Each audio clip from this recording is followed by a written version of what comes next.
আজকে বেলা 12টা থেকে 12:30টার মধ্যে বেনায়েতপুর সাব রেজিস্ট্রি অফিসের সামনে দুইজন অটো ড্রাইভারের মধ্যে ভাড়া নিয়ে তর্কাতর্কির এক পর্যায়ে বিল্লাল মিশরি উনি তাদেরকে থামাইতে গেলে বিল্লাল মিশরিকে কিল ঘুষি দেয়। ঘুষি দেওয়ার পরে উনি অসুস্থ হয়ে পড়ে, হাসপাতালে নিয়ে উনি মৃত্যুবরণ করে।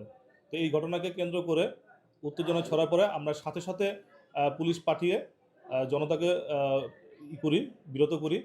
এছাড়া আমরা 3টা পুলিশ টিম পাঠিয়ে আসামিকে গ্রেপ্তারের চেষ্টা করি।